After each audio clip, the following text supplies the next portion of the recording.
port cities of the post-Mauryan period. So now let's continue. Yeah, good evening, and some of you may please switch on your video.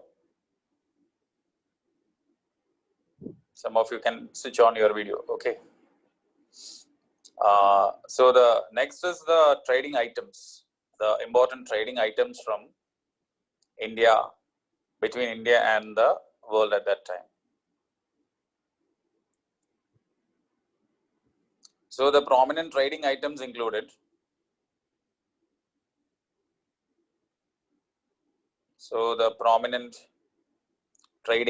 it included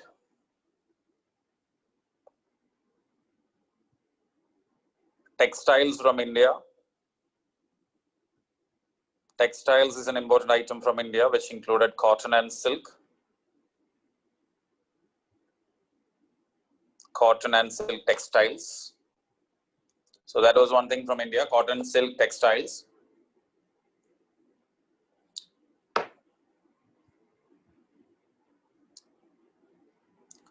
Then spices. Spices formed an important item from India. Spices that formed an important item from India, spices. Spices, especially pepper. Pepper was the most important item. And this pepper was called Yavana Priya. Pepper was called Yavana Priya, that is beloved to the Greeks and the Romans. Meaning is that beloved to Greeks and Romans. Yavana Priya. Spices. Then sandalwood and other timber from India. Sandalwood was there and other timber from India was also there. Timber. Sandalwood and timber was used from India. Was sent from India. Then pearl. Pearl. One second. Let me see some issue with the pen. Yeah. Pearl was used from India. Pearl. Pearl was exported from India. Pearl. Pearl was used. So pearl was used from India. Pearl. Then ivory was exported from India. Ivory products. Ivory and ivory products were exported.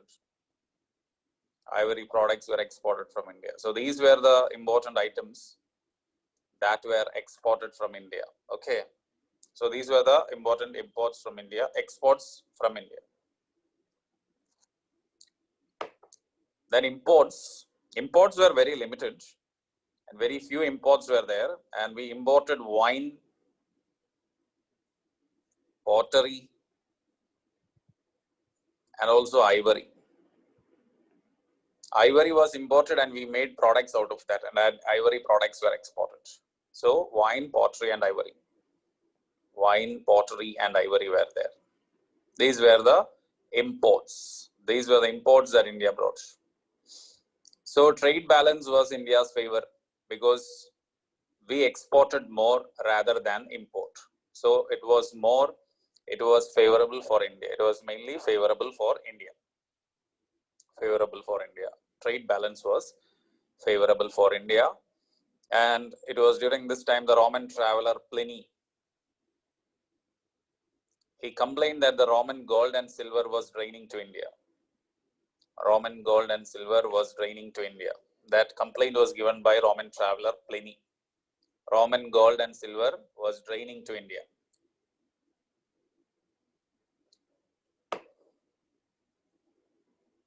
So this is regarding the post-Maurya period. And the remaining is in the art and culture topic. The Gandhara school, Madras school of art and all those things that we will study in the art and culture class. So that's regarding the post-Maurya. Now we are moving on to the next topic, that is Guptas. Next topic is Guptas.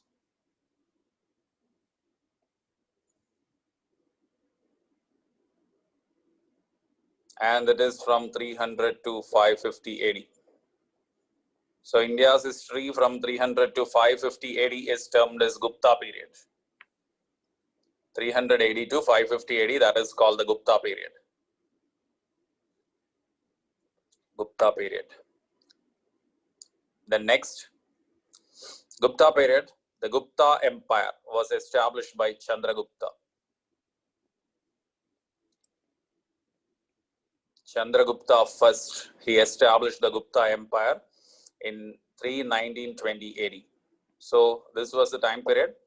319-20 AD, Chandragupta first established the Gupta Empire. So Gupta Empire founder Chandragupta first, 319-20 AD. Pataliputra was the capital.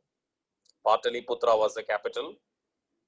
And same time period, he established the Gupta era, Gupta calendar. So he established Gupta era, same date, 319-20 AD. 319-20 AD, Gupta era calendar was established. Chandragupta first. So Pataliputra was the capital and Gupta era was established. That's for Chandragupta first. He was succeeded by his son Samudragupta.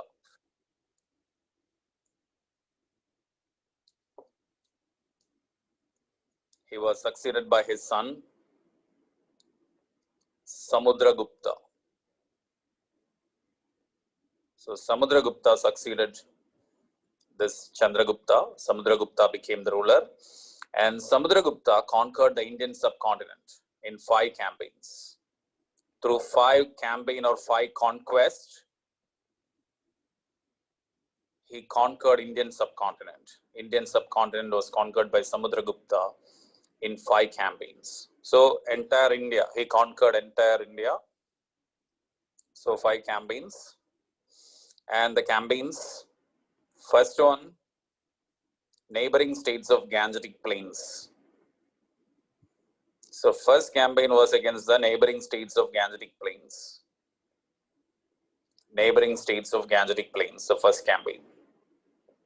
Neighboring states of Gangetic Plains.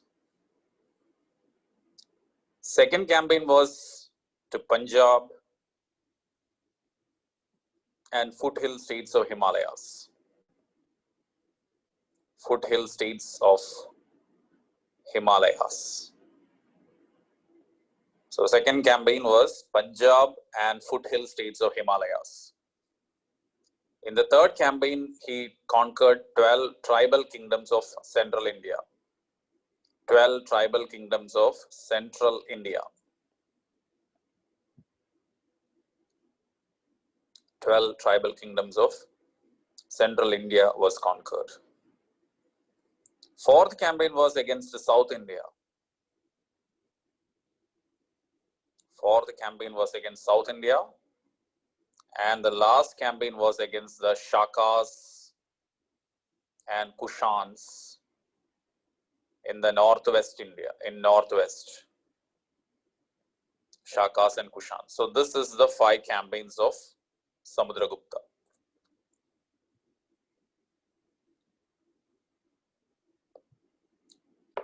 So this represents the 5 campaigns of Samudragupta. So he conquered the Indian subcontinent. But not like the Mauryas. The Guptas took the control all over India. They controlled only limited areas in India. Other area, they allowed the former rulers to continue. So next point. But the Guptas took direct control. But Guptas took direct control. But Guptas took direct control. Guptas took direct control only over. Guptas took direct control only over central India and Gangetic Plains. Only over central India and Gangetic Plains. Only over central India and Gangetic Plains. Central India and Gangetic Plains.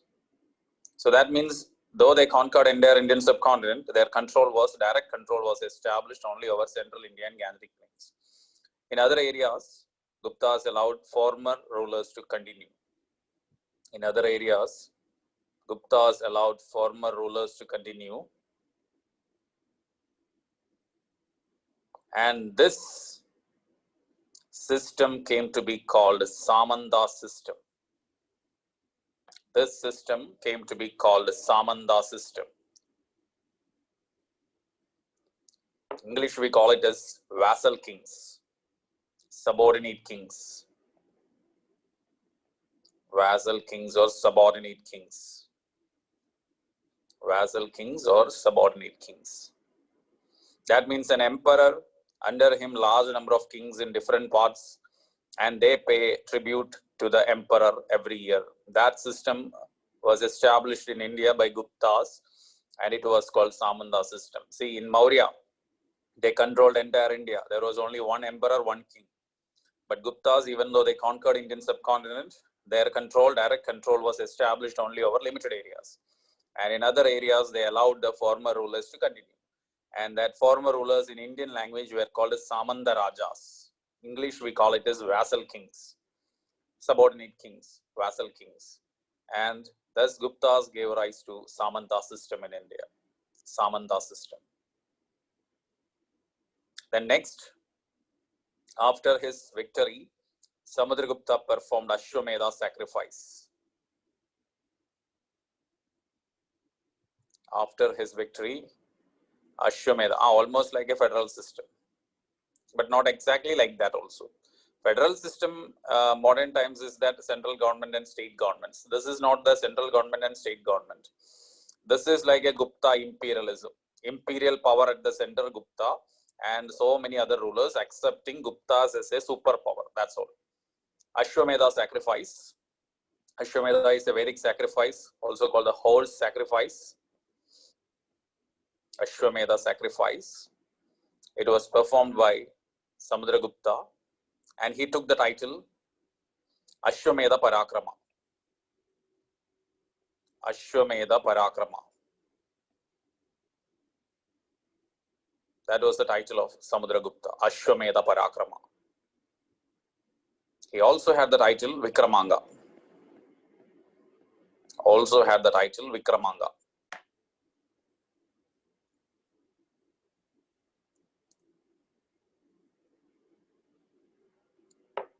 Also had the title Vikramanga. Ashwamedha Parakrama, Vikramanga. His titles. The next point, because of his conquest, he was called Indian Napoleon. He was called Indian Napoleon by British historian V.A. Smith. So V.A. Smith, after studying the history of Guptas, he termed Samudragupta as Indian Napoleon. V.A. Smith, he called him Indian Napoleon. V.A. Smith called him Indian Napoleon. The next point, this Samudragupta, his conquest, that is the glory of Samudragupta, was written by his court poet Hari Sena.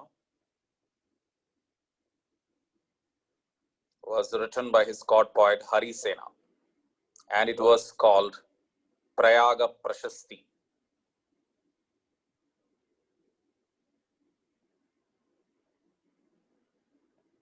Prayaga Prashasti. So that's the achievement of Samudragupta. Prayaga Prashasti. So that gives us the history of Samudragupta. It was engraved on, and this Prayaga Prashasti was engraved on the Allahabad pillar of Ashoka. Now Prayagraj, Allahabad pillar of Ashoka. So Ashoka's pillar was there, and seeing that might of pillar, this Hari Sena engraved the achievements of Samudragupta in that pillar, Allahabad pillar of Ashoka. So if a question, Allahabad pillar inscription or Prayagraj pillar inscription is related to whom? Samudragupta. It is also called Prayaga Prashasti, written in Sanskrit language. Written in Sanskrit language.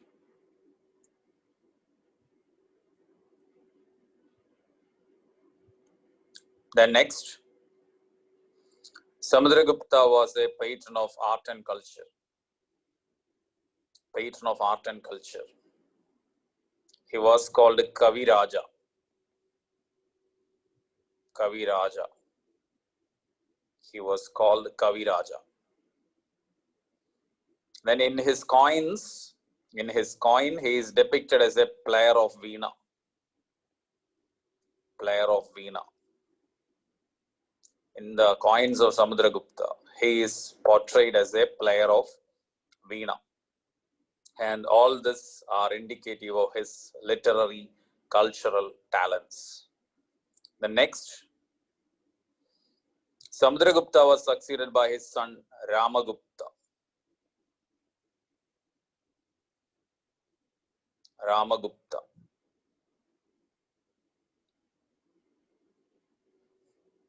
But Ramagupta was killed by his brother Chandragupta,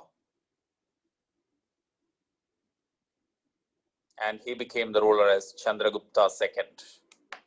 So Ramagupta was the successor of Samudragupta, but he was killed by his brother, and he became the ruler as Chandragupta II.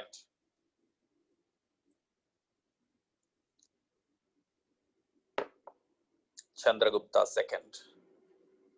And this information, that is assassination of Ramagupta and rise of Chandragupta, was provided by the book Devi Chandragupta. Devi Chandragupta, the book Devi Chandraguptam, a Sanskrit book written by Vishakhadatta.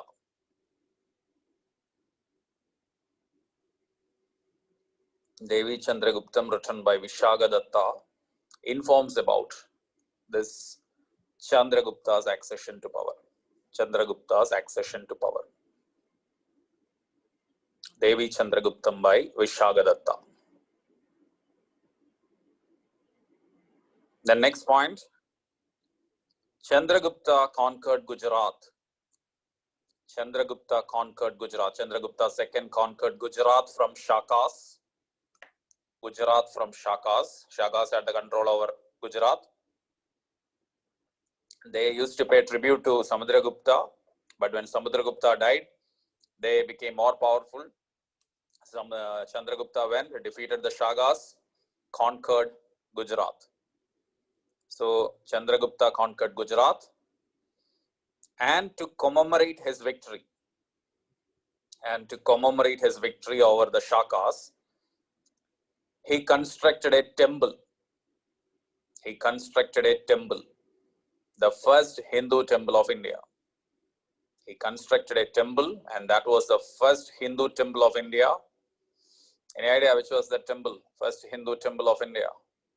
Constructed by Chandragupta, first Hindu temple of India.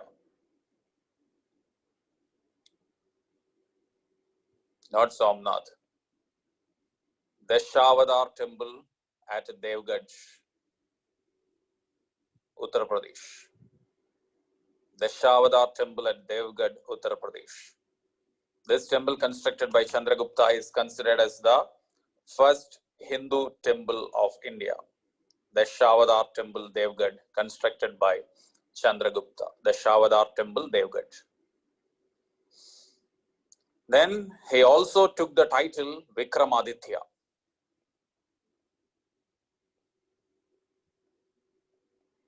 He also took the title Vikramaditya.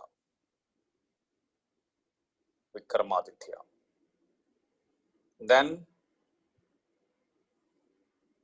he entered into matrimonial alliance with Vakatagas.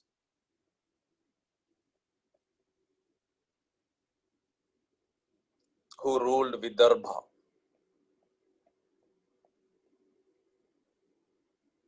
He entered into a matrimonial alliance with the Vakatagas of Vidarbha. Significance is that Vakatagas were the only power not defeated by Samudragupta. So Vakatagas resisted Samudragupta, and Chandragupta took a different way. That is, if I cannot conquer through war, I will conquer you through marriage. So he entered into matrimonial alliance with the Vakatagas. His daughter was married to Vakataga prince.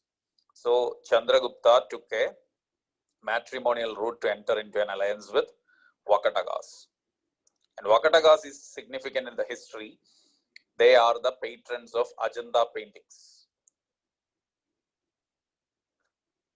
We'll study that in the art and culture class, but anyway, you write that.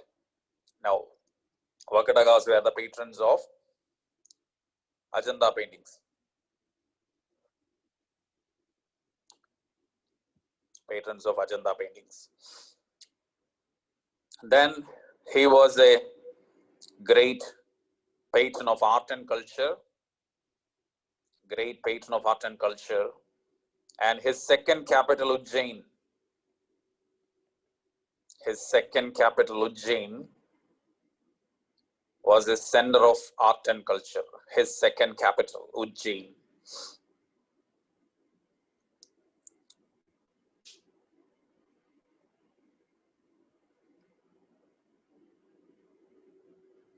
Was the center of art and culture.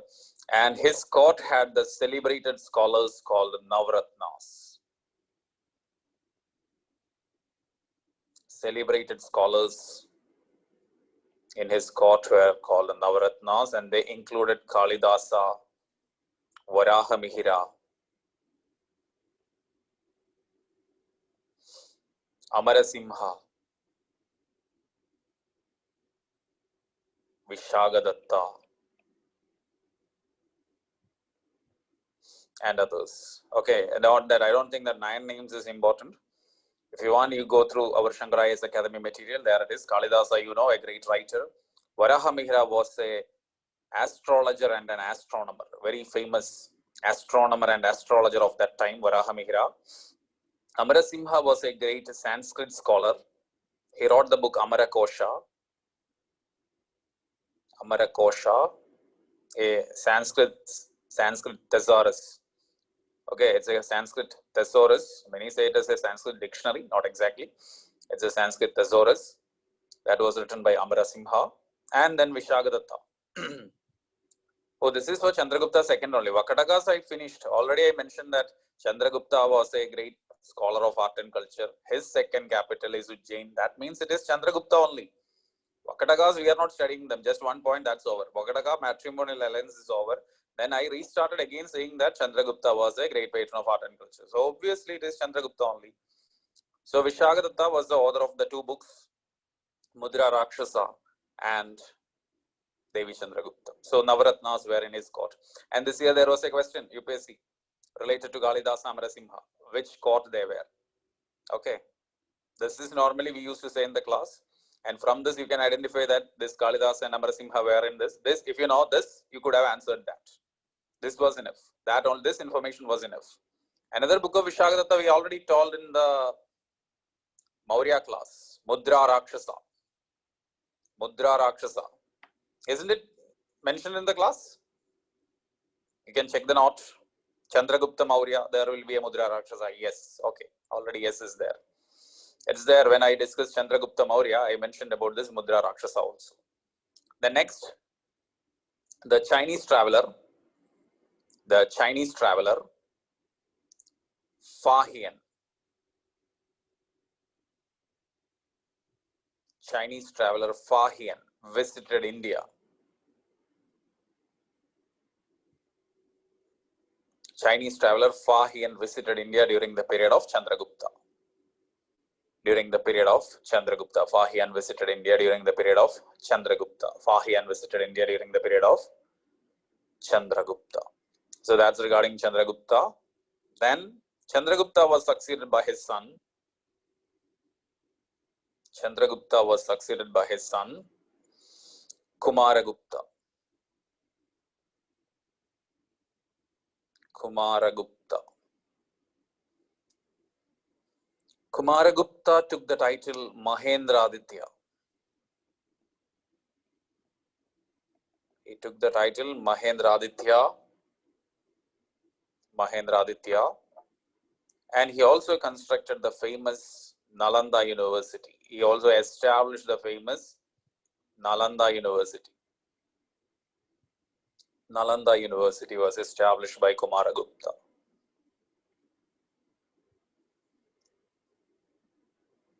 Then Kumaragupta was succeeded by his son Skandagupta.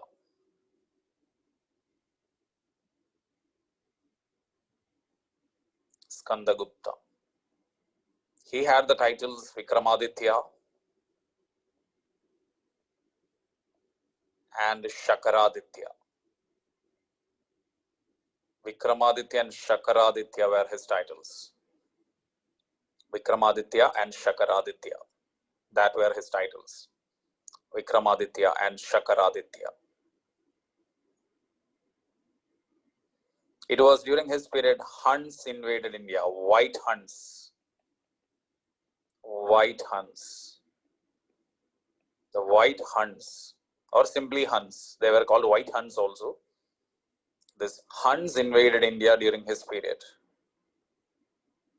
Huns invaded India during his period, Skandagupta's time. And he defeated the White Huns. He defeated the White Huns. So it is said that 50 years no one came to attack India. He defeated the White Huns. And this is related to Skandagupta. Then one more point for Skandagupta. He renovated the Sudarshana Lake of Girnar.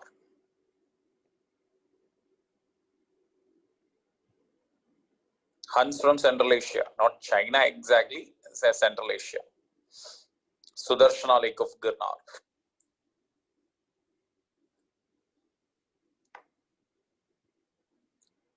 So he renovated the Sudarshana Lake of Girnar. So now so many rulers are associated with the Sudarshana Lake. Chandragupta Maurya constructed that. Ashoka, Rudradaman and Skandagupta renovated it.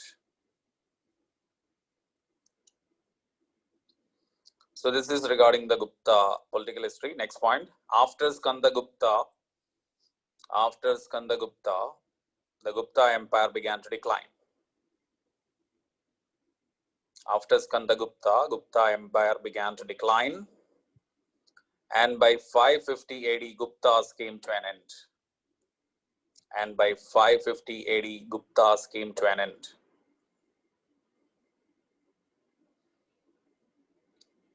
So Guptas came to an end by 550 AD. And the main reasons for the fall of Guptas, 3 reasons we can say. First is the Hun invasion. Hun invasions. Hun invasions under Toramana and Mihirakula. These are the 2 Hun leaders who invaded the later Gupta rulers, and this Hun invasions contributed to the fall of Guptas. Then second reason for the end of Guptas, Samanta system. Samanta system. See, when the weak successors, Samanta system became a potential factor for decline when weak successors came. So important point is weak successors. Weak successors, Samanta kings asserted their power and empire got disintegrated into pieces. Under powerful rulers, Samanta Rajas were kept under control. But when weak rulers came, Samanta Rajas, they became powerful and that contributed to the fragmentation of the empire. And last one is economic crisis. Economic crisis in the second half of Gupta Empire. Economic crisis in the second half of Gupta Empire. So this is regarding the political history of the Guptas. Now moving to the next topic, that is Gupta administration.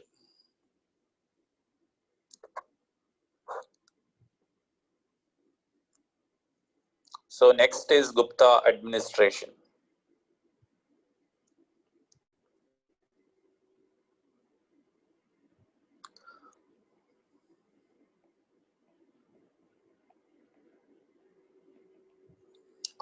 So first point here is that decentralization.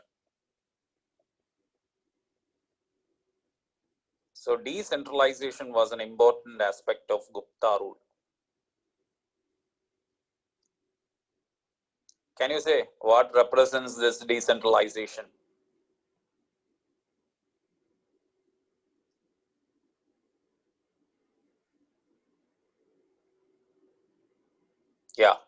One is Samanta system.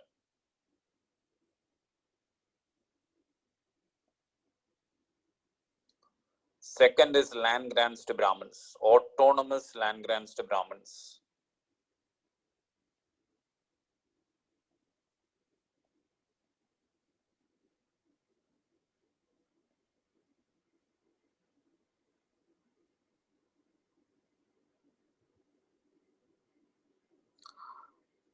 See, yesterday I mentioned that land grants started by Shatavahanas. Now by Gupta period, it became a common feature. It became a common feature by Gupta period, and Guptas were not Jainist or Buddhist. Guptas were the supporters of Brahmanical religion. So they supported Brahmanism. Oh my God. We missed an important point in the post-Mauryas. I didn't mention the society, post-Mauryan society. Okay, let me complete this and I will take that post-Mauryan society and Gupta society together. Okay, so you will get an idea. So, autonomous land grants to Brahmins. It now became a common feature throughout India. Guptas were the supporters of Brahmanical religion. Brahmins got back their power, privilege, prestige.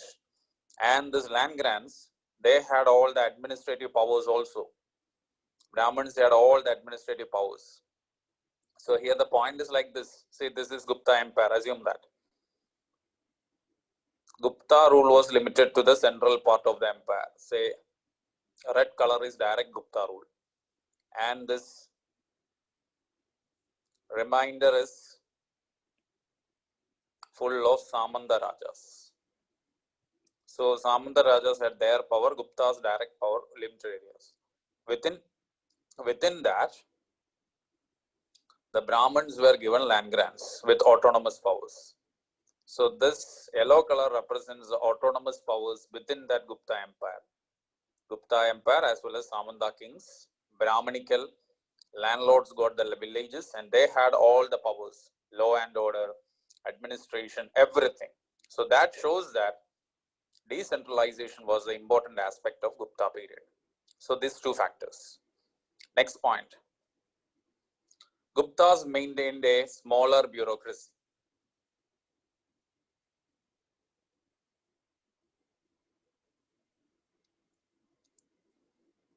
Guptas maintained a smaller bureaucracy. Why Gupta bureaucracy? With whom? We are comparing with the Mauryas. Mauryas had a very big bureaucracy. In comparison, Gupta bureaucracy was very small. Why? Why this bureaucracy was very small? Why was this? Why this Gupta bureaucracy was very small?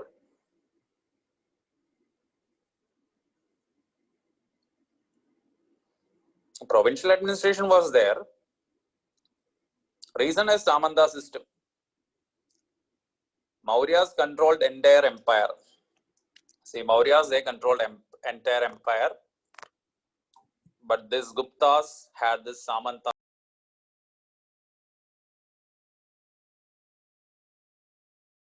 The Rajas looked after administration.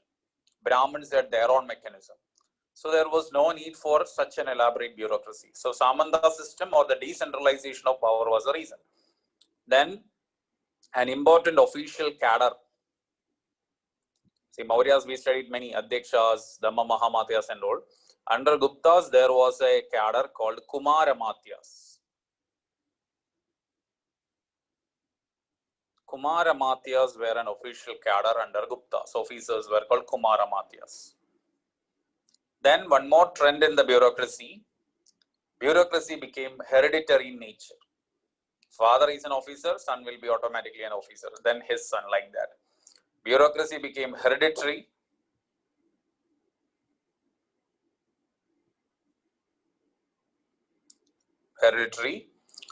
And same person was given charge of more than 2 offices. Same person was given charge of more than 2 offices.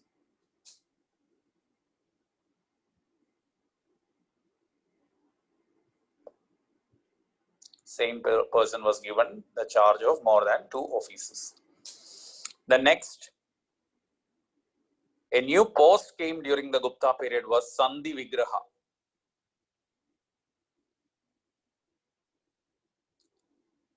Sandhi Vigraha.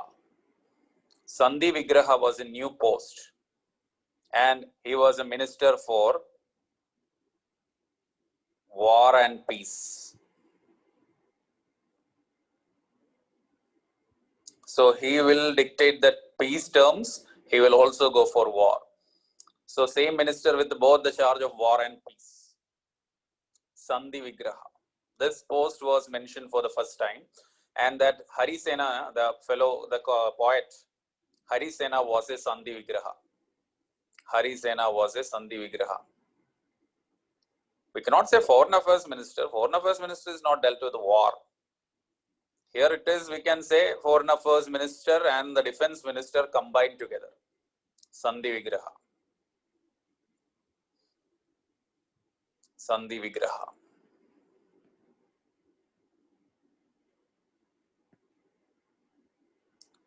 So Sandhi Vigraha like that. So that's their smaller bureaucracy, and all this is related to the administration. Then provincial administration. Guptas maintained provincial administration.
So this was the model of Gupta provincial administration. This empire was divided into provinces called Bhukti. So Bhukti represent the provinces. Then Vishaya district, we can say the Taluk model, group of villages, and this is the village. So this was the administration of the Guptas. This was the administration of the Guptas. Empire was divided into provinces called Bhukti, and it was headed by an officer called Upariga. Headed by an officer called Upariga. Then provinces were divided into districts called Vishaya or Ahara. Vishaya or Ahara. Headed by an officer called Vishayapati. Headed by an officer called Vishayapati. Then again below that there was Vithi, which was group of villages like modern day Taluk. And it was administered by a committee. We don't know the name of the head and all. It was administered by a committee. And the lowest unit of administration was Grama. It was administered by the village councils like our panchayats. Village councils, and such village councils, the elders were called Mahattarar or Pattakila. These village council of elders, they were called Mahattarar or Pattakila. Mahattarar or Pattakila.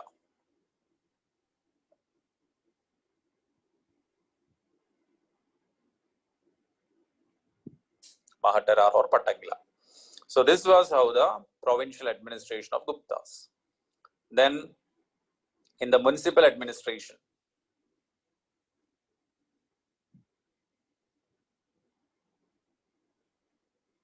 the municipal administration of Guptas, the officer in charge of the city was called Purapala. Purapala was the head of the city affairs. Purapala. And in the municipal council, government officers and local people were there. So that was a departure from the Mauryas. Mauryan council, everything was government officers. Here, along with the government officers, the local people were included. That if it is a Bangalore city or Chennai city, some leading men of Bangalore and Chennai will be there in the administration. And who are these leading men? This head of the trade guild,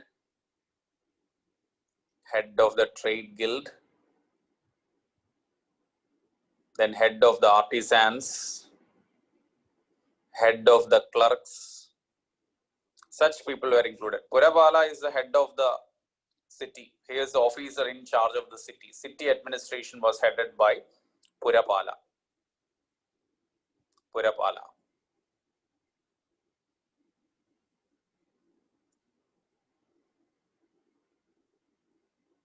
So that's the provincial administration of Guptas. Then in the judicial administration, Guptas had civil and criminal jurisdiction. Guptas had both civil as well as criminal jurisdiction. Both civil jurisdiction and criminal jurisdiction was there. Then there was hierarchy of courts. That is high court and low court. Karana, Adhikarana. Lower courts were called Karana, higher courts were called Adhikarana. So that is hierarchy. We have Supreme Court, High Court, district courts like that. There was also High Court and lower court, Karana, Adhikarana. So hierarchy of courts were there in the Gupta period. Then the entire law was based on the Smriti books.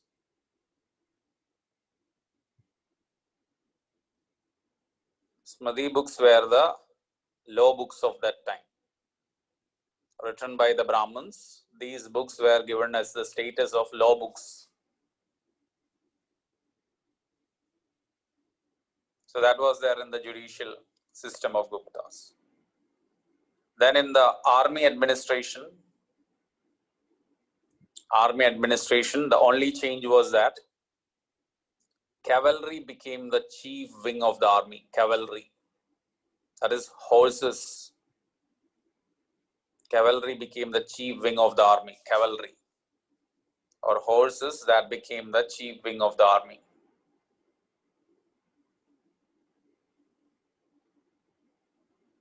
Earlier, chariots and elephants.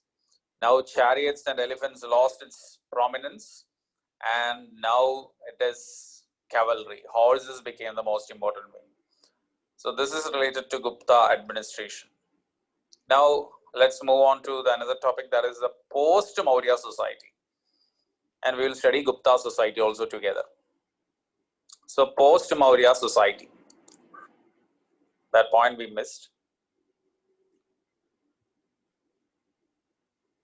Post-Maurya society. So post-Maurya society,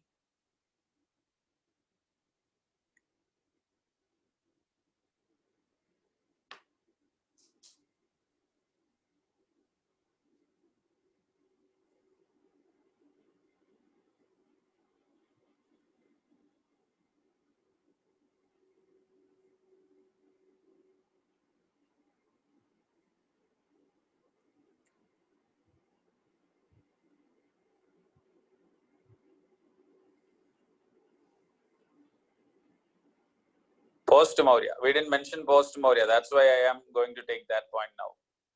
We will study together post-Maurya and the Gupta society. First is post-Maurya society. First point, post-Maurya society. First point, there was a growth of Buddhism and Jainism.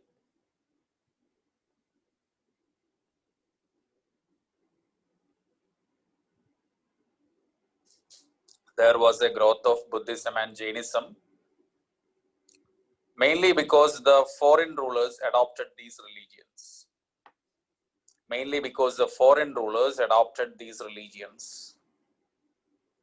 So there was a growth of Buddhism and Jainism during this period. Main reason, the foreign ruling groups, they adopted these religions. So why they didn't adopt Brahmanical religions? That you right? It was mainly because of Brahmanical religion. It was mainly because the Brahmanical religion never allowed entry to Brahmanical religion never allowed entry to the foreign groups into the Varna system. Never allowed entry to foreign groups into the Varna system. So foreign groups were not given entry into this Varna system. So when the foreigners came, the Brahmins contempt this foreign groups. So the Brahmanical people called the foreigners as Mlechas. Mlechas means barbarians. So Brahmins collectively call the foreign groups as Mlechas, and these Mlechas were not given representation in the Varna system. These people came to India to make it India homeland. So they want to be a part of India's traditions. But the Brahmins did not allow that. So they joined Buddhism and Jainism. So Buddhism and Jainism began to grow. It outnumbered the combined strength of the Varna system and all. Brahmins lost the power. Brahmins lost the support of the rulers because rulers are now not Brahmins. See why? Because initially, after the fall of Mauryas, some Brahmanical kingdoms were there. Shatavahanas in the south, Shunga Kanvas in the north. So Brahmins thought that everything is coming back to them. So that arrogance was there. They didn't invite or they didn't treat the foreign groups. They didn't welcome foreign groups. But foreign groups, soon they established their power and they became the rulers. So Brahmins realized that they suffered a big setback. Mlecha means barbarian, uncivilized. That's the meaning of Mlechas. So now Brahmins realize that their number is getting reduced and their power is gone. So second point, realizing their mistake, Brahmins developed Vritya sacrifice. Brahmins developed Vritya sacrifice. So there was a sacrifice developed by Brahmins and it was called a Vritya sacrifice. And this sacrifice allowed entry to the foreigners and tribal elements of India into Varna system. It allowed the entry for foreign elements and the tribal elements into the Varna system.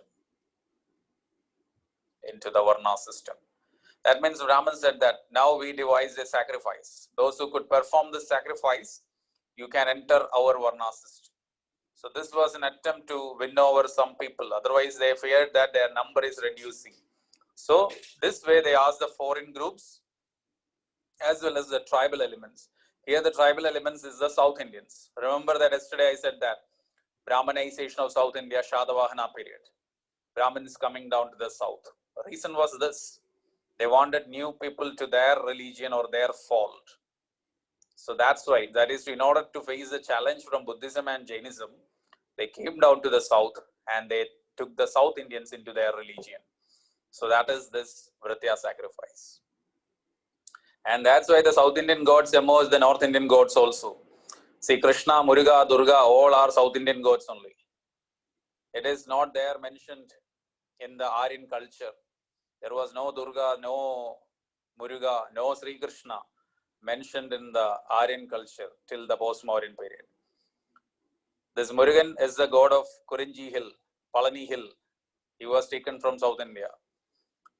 Durga was taken from South India, Kotravai. Sri Krishna was Mayan of the Mullaitanai. He was also taken away. And all this made the gods of North India because of this North India, South India nexus. So that was the Vritya sacrifice. So next point. There was a growth in the number of caste.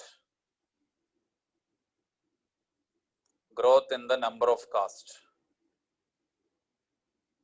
So in India, the number of castes or jadis, you know, the Hindu community is actually a collection of thousands of castes. Okay. This thousands of castes were clubbed together into single fold Hinduism by the foreigners, not the Indians. Had this Islam was not entered India, these communities would have been fighting and killing against each other.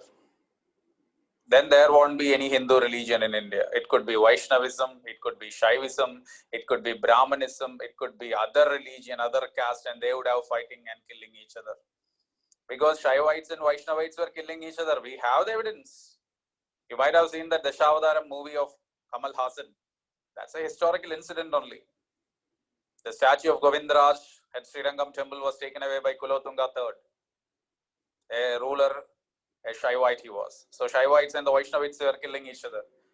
They were fighting when there was no outside enemy was there. But when Islam came, they came together. Okay. And that's how all these groups were. It is not Chidambaram temple. It is from Srirangam temple. Srirangam temple, Govindaraj statue was taken away from Srirangam temple. That is what the history says. Maybe movie that was shown as Chidambaram or I don't know. I don't remember that. Historically, it was in the Srirangam temple. That's what that K.A. Nilakanta Shastri says. I will check that once more. As a doubt is raised, I will check. Okay. So till now, it is Govindaraj Srirangam. I don't know whether it is Chidambaram or not. We will see that. So, number of castes and jadis.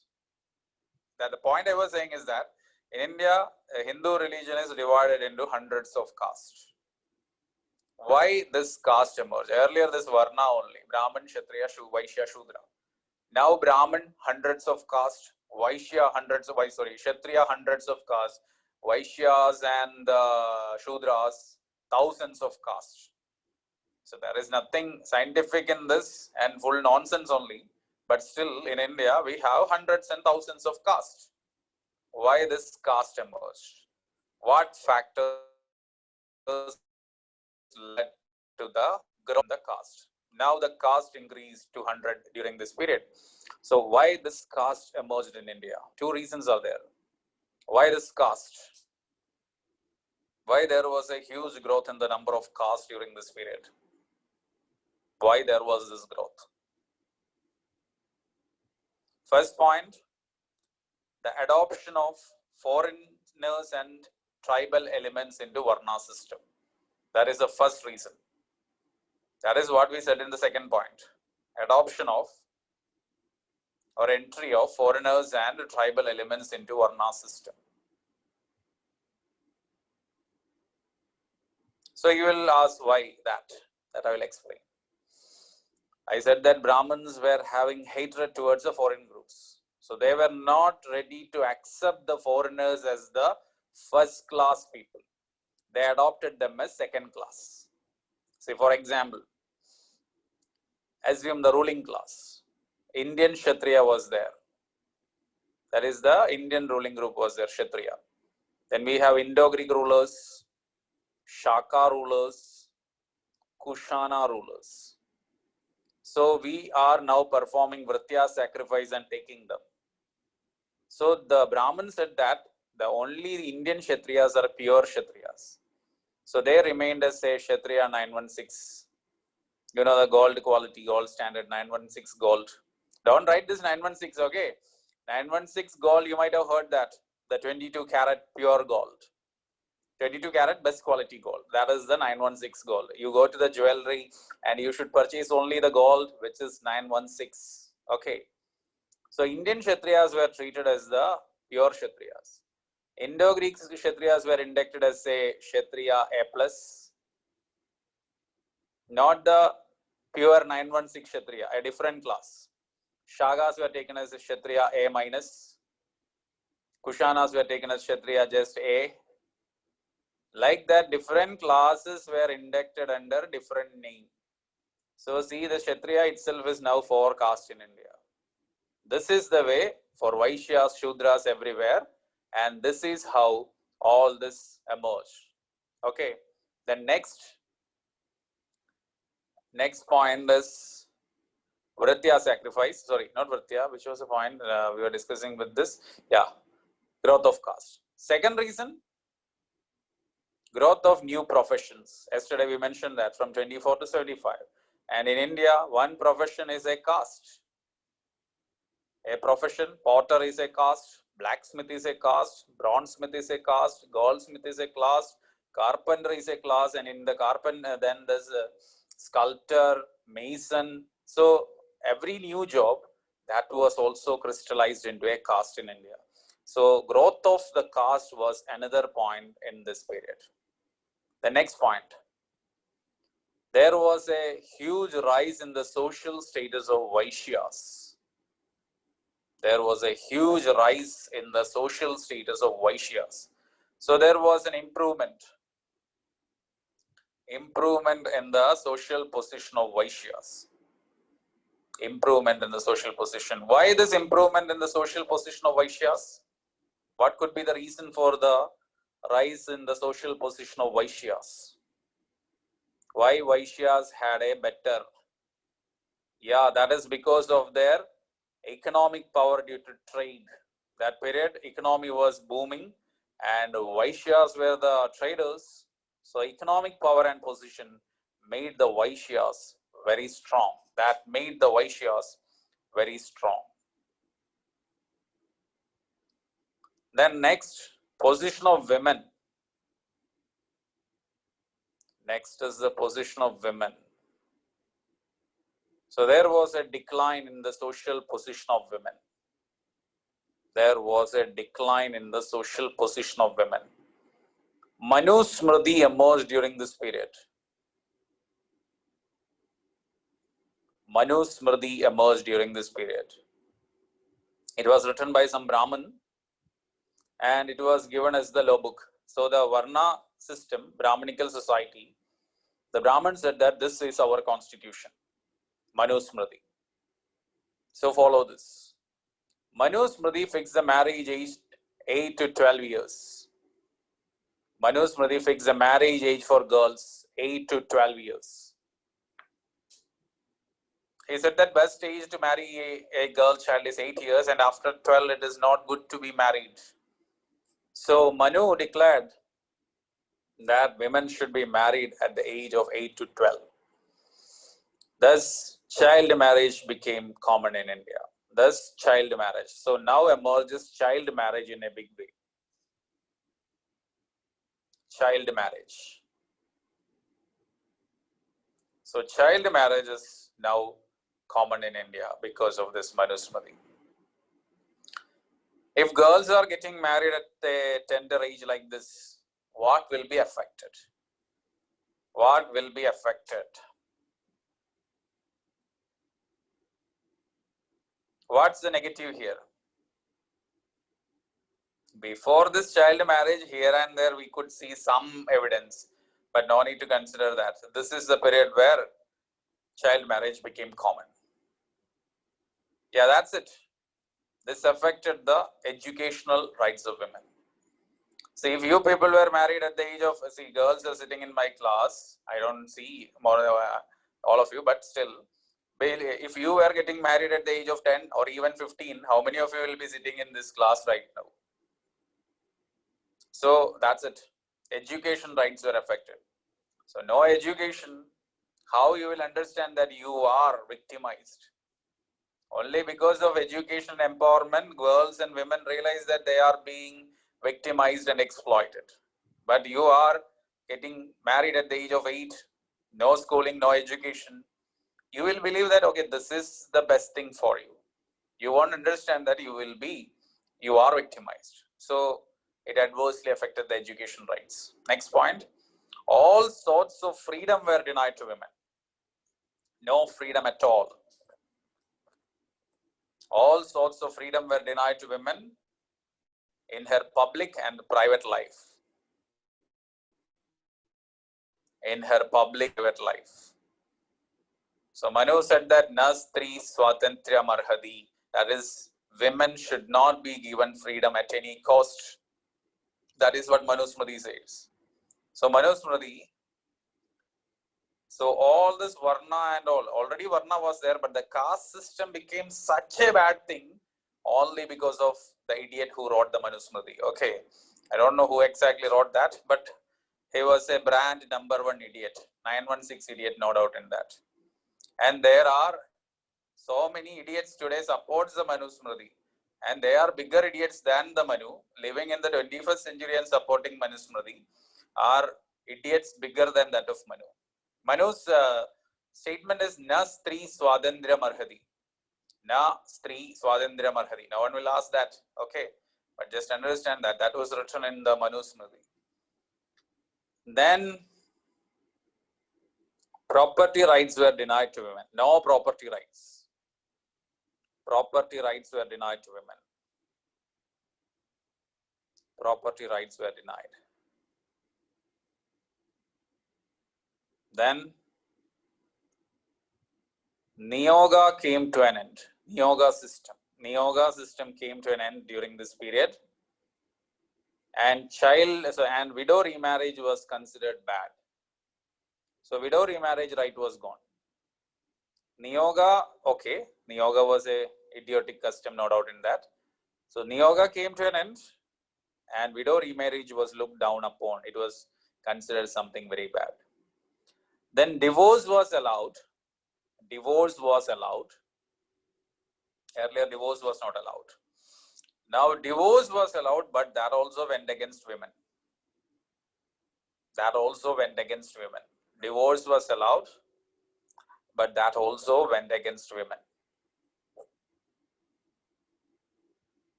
See, for example, if after marriage 3 years no child, then you can divorce and marry another lady. Again, after 3 years also still no child, still you can divorce and marry. And even if you marry for 10 times also no child also, still you will continue to marry. So that was there. Then after 3 births, no male child is there. Then also you can divorce your wife and marry for a male child. Such things were there. And women was also given options that if your husband becomes mad, then you can demand divorce. And if you don't know about your husband for last 5 years, that is, if your husband is missing for the last 5 years, then also you may get divorce. But in general, this divorce right went against the women only. So divorce was given, but that also went against the women. So these were the changes that happened to women. Then next point, untouchability became widespread. Untouchability became widespread during this period.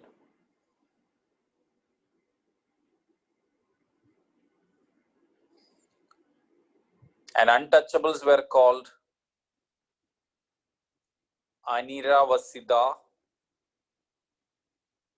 or Antyajas. These were the terms used to denote untouchables. Aniravasida and Antyajas. And untouchables emerged as a result of socially unaccepted marriages. Untouchables emerged as a result of socially unaccepted marriages. Socially unaccepted marriages. So that I will explain.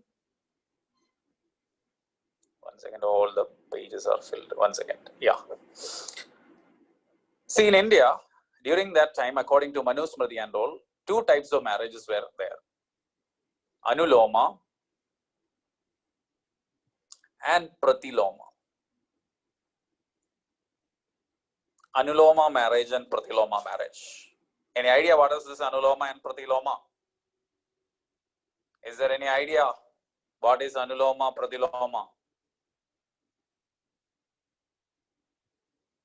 What is Anuloma and Pratiloma? Any idea? Intercaste only. I want to know what is this Anuloma and what is this Pratiloma. Exact meaning of this. What is the exact meaning of Anuloma and Pratiloma? Within families, no family marriage. Hindu religion already developed Gotra and all. I already explained in the class Gotra. So no marriage from the family. Anuloma is higher caste male and lower caste female. That is Anuloma. Higher caste male, lower caste female. That is Anuloma. That is accepted in the society. Okay, accepted in the society. Anuloma, accepted. Pratiloma is the reverse of that. Higher caste female, lower caste male. Higher caste female and lower caste male, that is Pratiloma. Accepted, but initially some raised eyebrows and all will be there. What? Like that. No? So, Pratiloma, Anuloma is well accepted.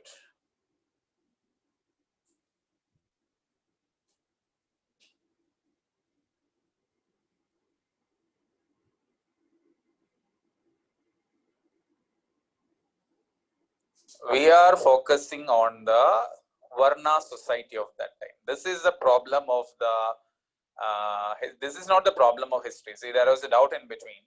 Why this caste system and all widely prevalent? I didn't say it was widely prevalent. This was prevalent in the Brahmanical religion, which later became the modern day Hinduism and all.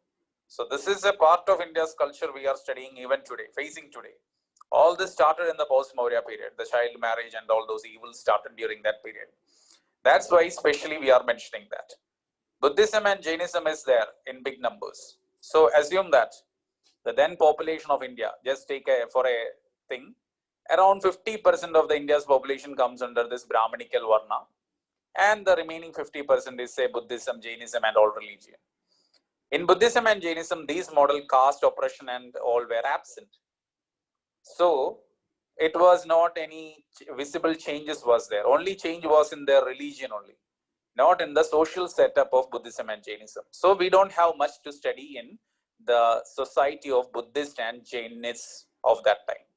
And all these changes happened in the dominant religion of India, that is today's Hinduism, its older version, the Brahmanical religion. So that's why we are studying that. That's why I'm mentioning all this. Okay, not because the Buddhism and Jainism was not that significant. Buddhism and Jainism were significant, but these model changes and no smridis were there in that book. That's why we are discussing this only. Pratiloma, higher caste female. Pratiloma, higher caste female, lower caste male. Both are accepted. But when both will become a trouble, Anuloma and Pratiloma not applicable to Shudras. Shudra is outside Anuloma and Pratiloma. That is, no Brahmin, Kshatriya, Vaishya was supposed to marry a Shudra, whether it is Anu or Prati. That means Anuloma, Pratiloma was accepted only for the three Varnas. If Shudra comes to the picture, entire picture will change. That was the trouble. So now I will give you an idea how this untouchability emerged. Assume that a Brahmin male, he enter into a relation with a Shudra female. Earlier, before this Manusmriti, at least the child will get mother's caste.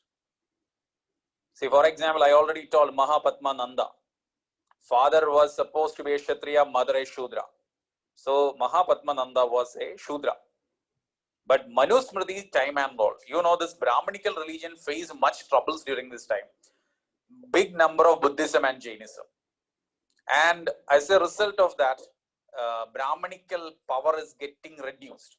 This Manusmriti and all became powerful only towards the end of the post-Mauryan period, not from the very beginning of the post-Mauryan period.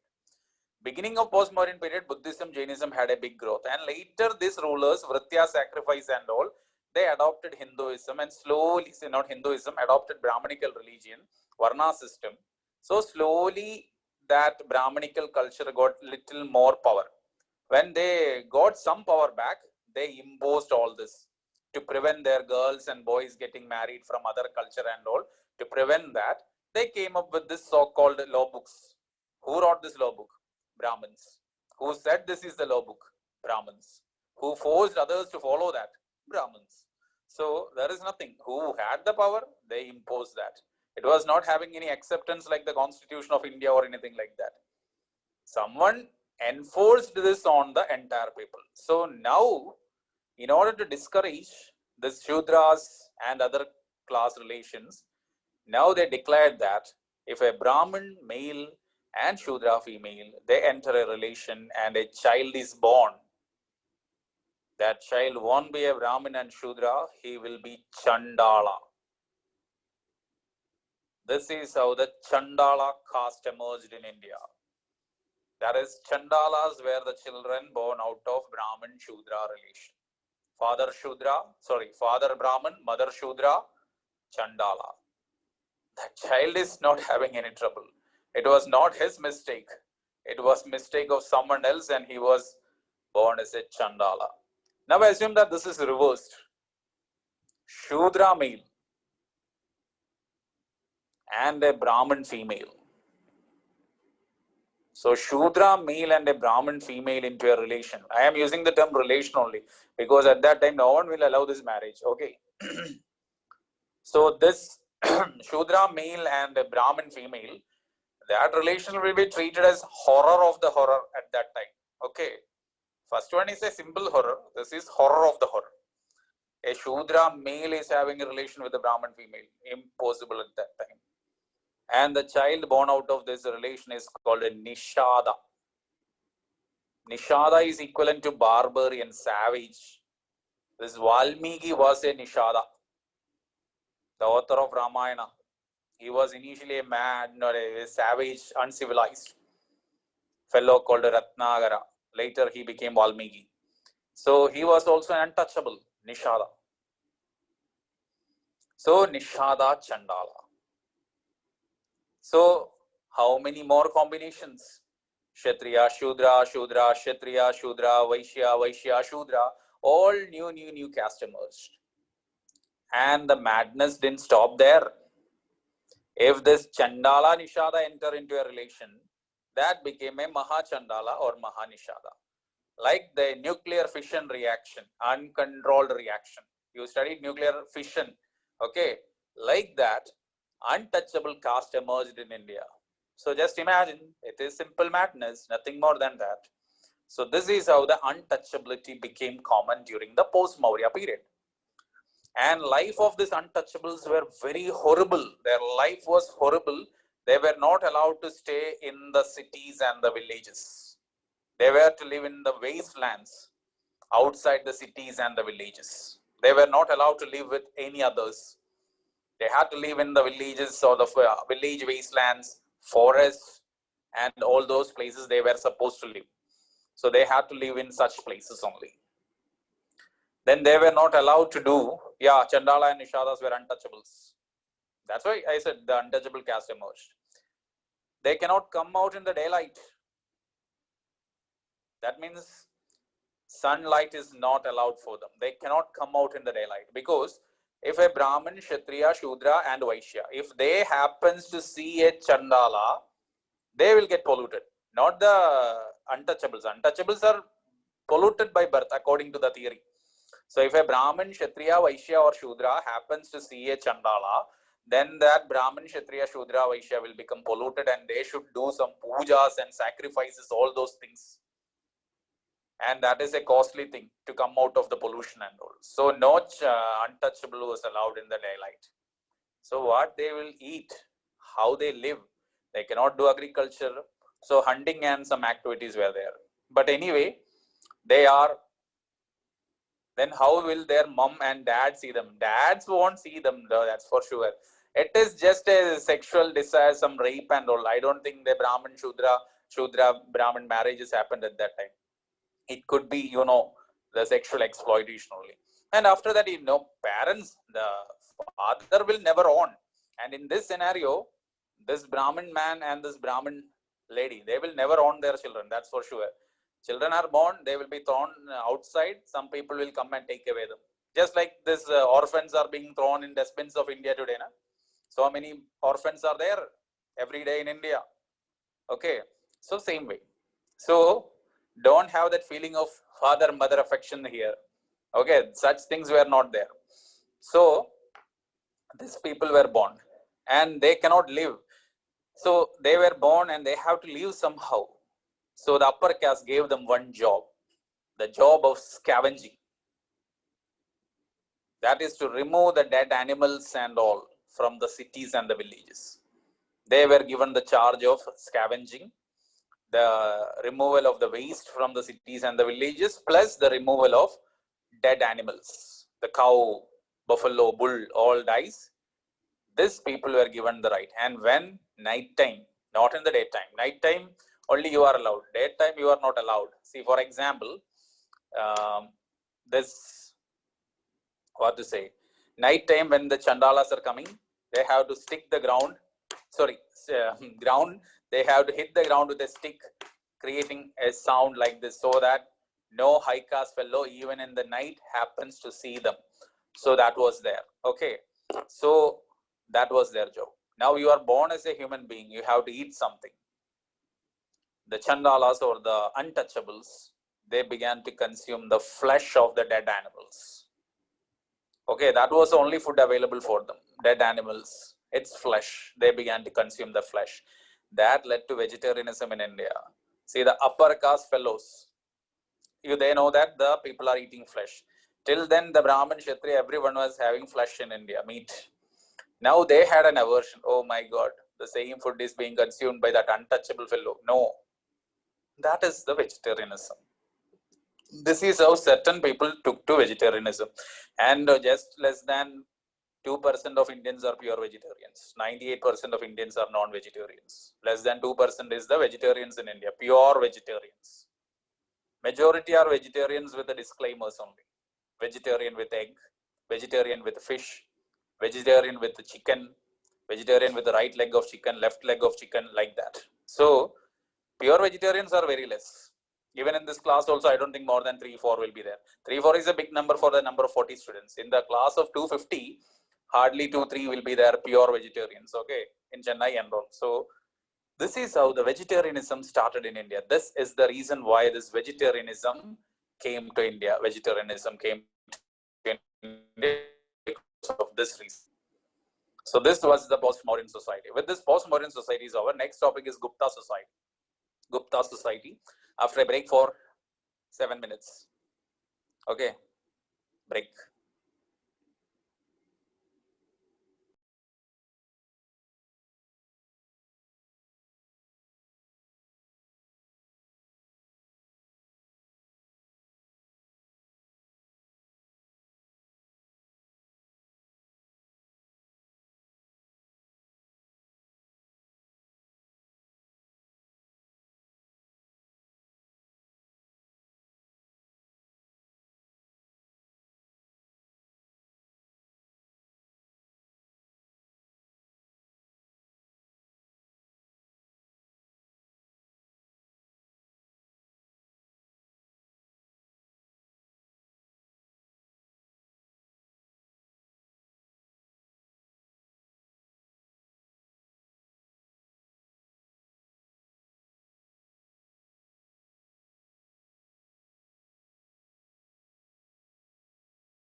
So next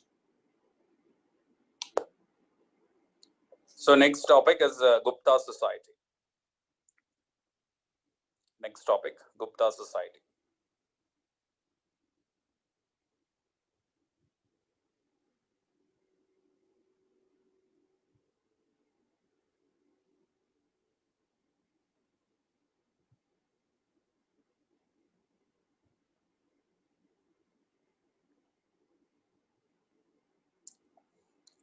So Gupta society, Guptas were the supporters of Brahmanical religion. Guptas were the supporters of Brahmanical religion.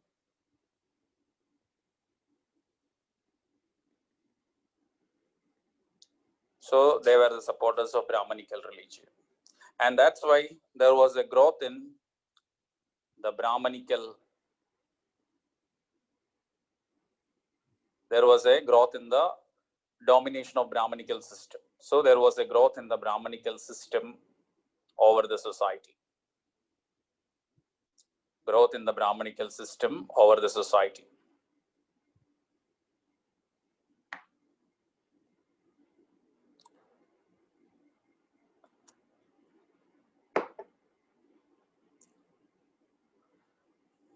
So everything dominated by Brahmanism.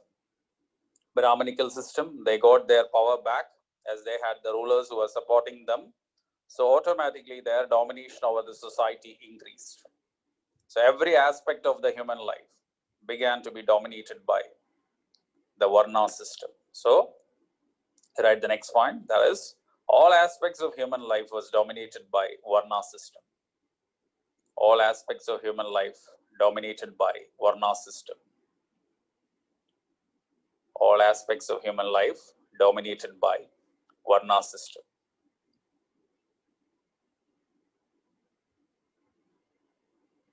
So Varna system had a domination.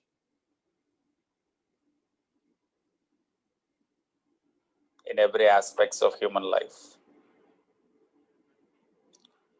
The next point,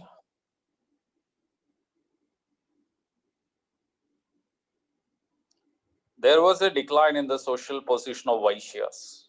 The Vaishyas, their social position had a decline in the Gupta period. And that was mainly because of the decline of trade. Trade declined in the Gupta period. We will see that next. The economy of Gupta period. So there was a decline in the trade during the Gupta period. And as a result, the social status of Vaishyas declined. Social status of Vaishyas declined. And not only that factor, one more reason was there. That is, Vaishyas kept themselves away from education. Vaishyas kept themselves away from education. Vaishyas kept themselves away from education, accusing Brahmanization of education, accusing the Brahmanical domination over education, Brahmanization of education. You might have heard the term saffronization of education. The same way, this was there, the Brahmanization of education. So because of this Brahmanization of education, accusing Brahmanization of education, Vaishyas kept themselves away from education.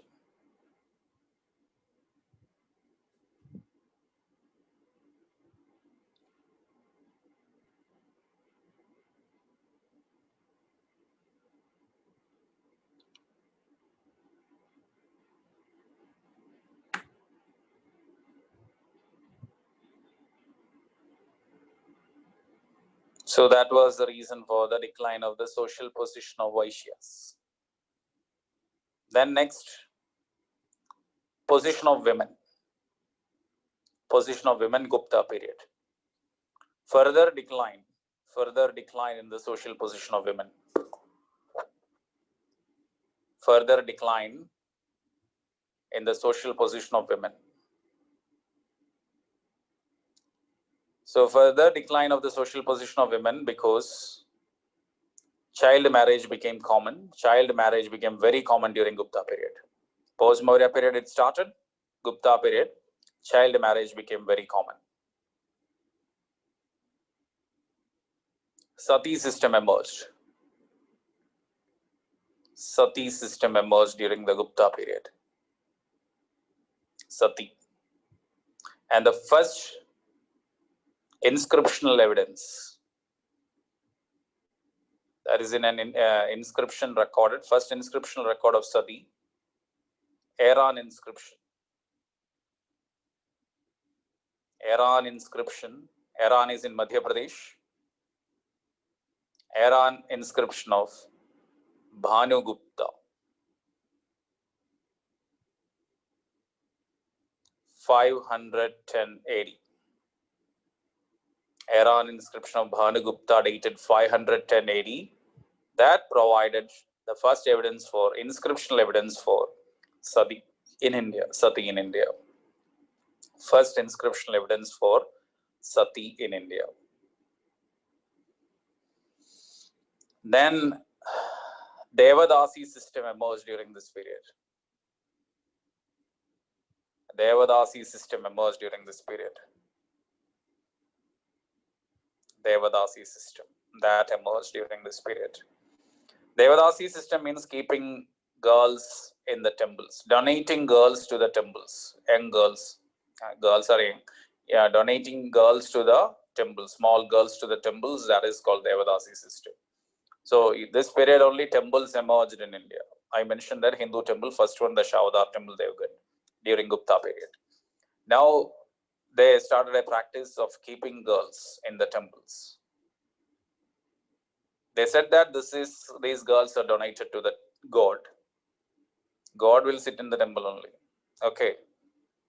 So girls were donated, saying companion of the gods. But actually, temples were controlled by the Brahmin landlords. And these girls were sexually exploited. This was just a legalized sex slaves were these girls. These girls were simply converted into sex slaves. So that was one of the most heinous atrocity in the history of India. And it became a social problem later in Karnataka and Andhra Pradesh towards the time of independence. A lot of Devadasis were in Karnataka and Andhra villages. And the independent governments of Karnataka and Andhra by law abolished this Devadasi system in 1950s. So till then it was practiced here and there in India. That practice of keeping girls as slaves started during the Gupta period. Then Parda system emerged during this period. Parda. That is, the women began to cover their face. See, in India, not only Muslims, Hindus also cover their face with this face mask. You go to North India, you can see that in big numbers, especially in that Rajasthan, that is the eastern Rajasthan, western Uttar Pradesh, Haryana, Delhi, northern Madhya Pradesh. You put your compass at the center, that Gwalior, and then take a circle for 1 centimeter in the map. That area, you can see that big way the people cover the face. So it is according to their caste and all.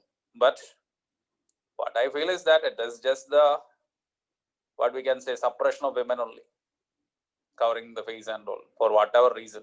Freedom of women is being curtailed in that. So this Parda system was there. So it's not because of the Muslims this Parda system emerged in India. Okay. It's not many used to say that to protect our women from the Islamic invaders, we force this mask on Indian women. No. Even before the origin of Islam as a religion in this world, Parda system was practiced in India. And all the works of that time, Kalidasa's work, Shakuntalam and all, mentions that upper caste women cover their face while going outside. This is related to Manusmriti, which curbed the freedom of women, the public life. Manu said that you should not talk with the stranger, you could not smile with the stranger. When the girl smiles, the sound should not come out, the teeth should not be visible. Such restrictions were there. Okay. You cannot talk loud, you cannot shout. Such things were there. So This was the social position of women. Education was denied. Now denied, not allowed. It was denied, completely denied. Education denied. Education denied.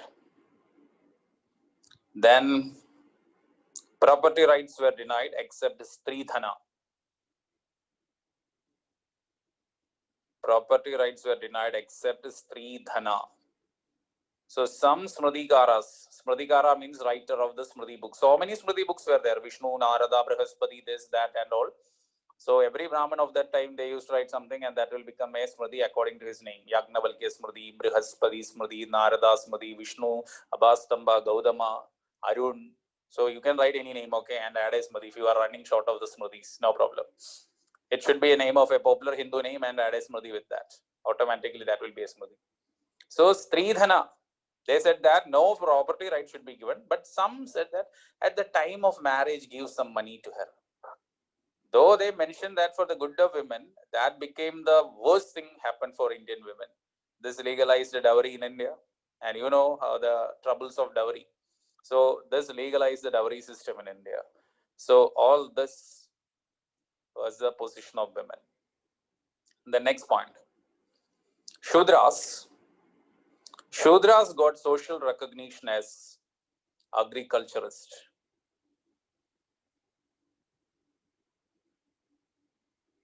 Shudras now got a recognition for the first time. They were declared as agriculturists. Till then, the Shudras were servants of higher Varnas. Shudras were just called the servants of higher Varnas only. That is, from the later Vedic period, Shudras were called servants of higher three Varnas.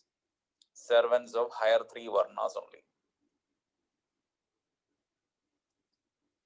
Now, for the first time, they were given a social recognition. Shudra, you are agriculturist. You are the farmer. You are the farmer. Now, the Shudras got a recognition for the first time. And they were also allowed to perform some sacrifices. Earlier, sacrifices were not allowed. Now, they were also allowed to perform some sacrifices. Also allowed to perform some sacrifices.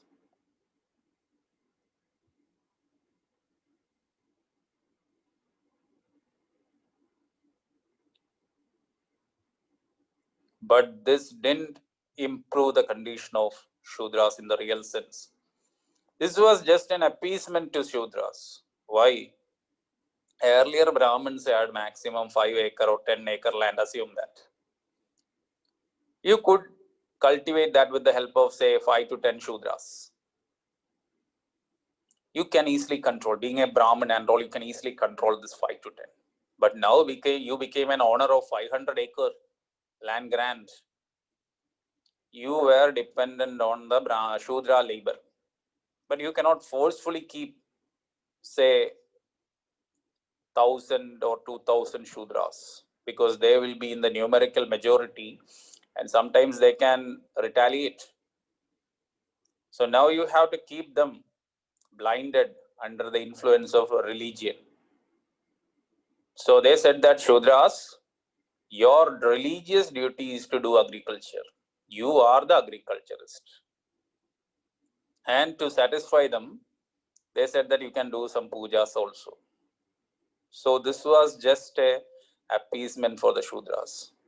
And Shudras believed the Brahmins. And Shudras became happy. Till now you are the servants. Now you are agriculturists. Not only that, below you there is untouchables now. So you are not the last in the society. Below you, you have the untouchables. And Shudras discriminated the agriculturists, the untouchables. So that way the Shudras were somehow appeased by the Brahmanical elements. But still Shudras were victimized. Still Shudras were victimized through Vishti. Still Shudras were victimized through Vishti.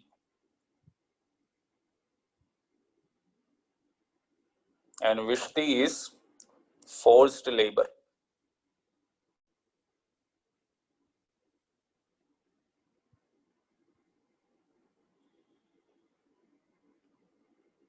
See, Vishti, Vishti was forced labor. You can ask anyone to work for you. without paying the wages. Originally, this was a privilege of the ruler, like a tax. King can ask anyone in his kingdom to do work for king without expecting the salary. How this was given to Brahmins? Any idea? Can you relate that? Use your brain. You can easily relate that.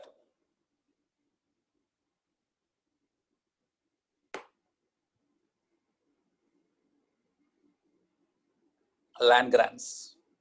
When these land grants were given, all the administrative powers were given to the Brahmins, including the Vishti. And the first mention of Vishti was in the Junagadh inscription of Narasimhagupta. Junagadh inscription of a later Gupta ruler, Narasimhagupta.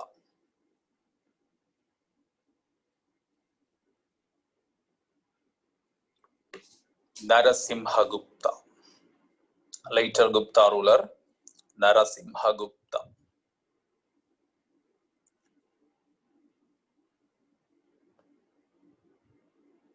So that's the society. And untouchables, their life became more pathetic. Now moving to the next topic, Gupta economy. Gupta economy, next topic.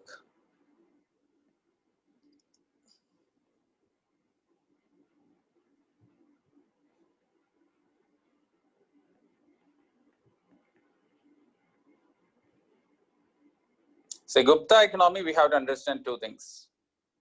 First half and the second half. That means from 320 to say around Junagadh inscription, Vishti, Junagadh, 320 to 475 first half, it was a period of boom.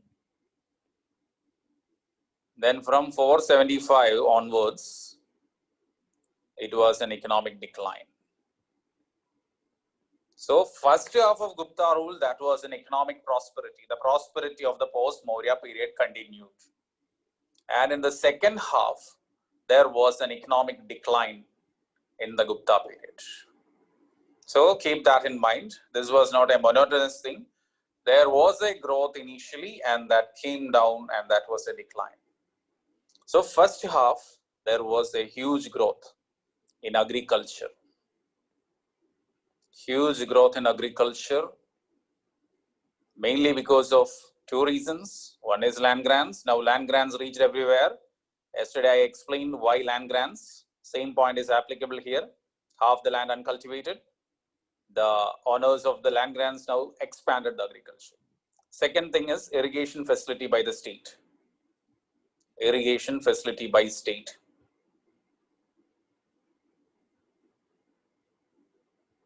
So irrigation facility by state was another reason. And here examples you can say Sudarshana Lake renovation by Skandagupta and an irrigation device called Aragatta. Yesterday we mentioned Gadiyandra, same thing only. Now it is called Aragatta during this period. Aragatta. Irrigation device. Aragatta.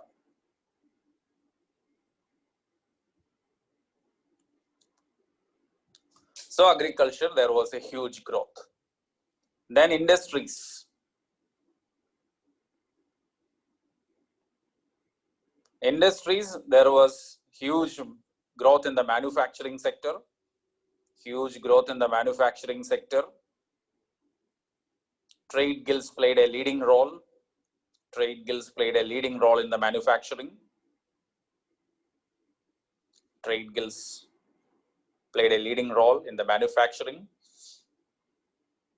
And the leading industries were textiles only. Textiles, along with the cotton and the silk, now wool also became an important industry during the Gupta period. Cotton, silk and wool.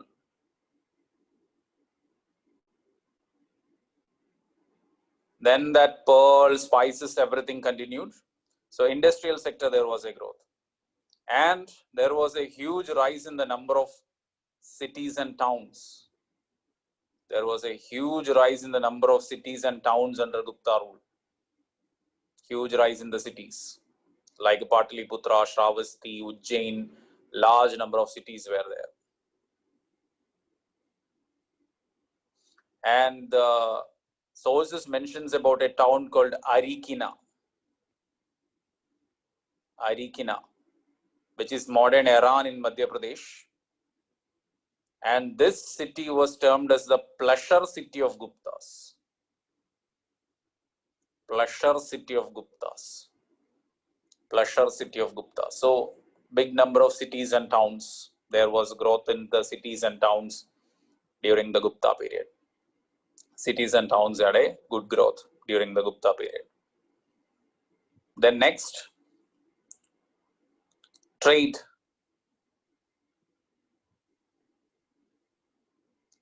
Trade continued with Romans, Chinese, Southeast Asians, Romans, Chinese, Southeast Asians, Sri Lanka. So the trade we had in the post-Maurya period, that continued. Romans, Chinese, Southeast Asians and all. And the growth of trade is testified with the large number of coins discovered. We discovered large number of coins that belong to Gupta period. Large number of coins were there. Large number of coins. And one more thing, Guptas issued the maximum number of gold coins in ancient India.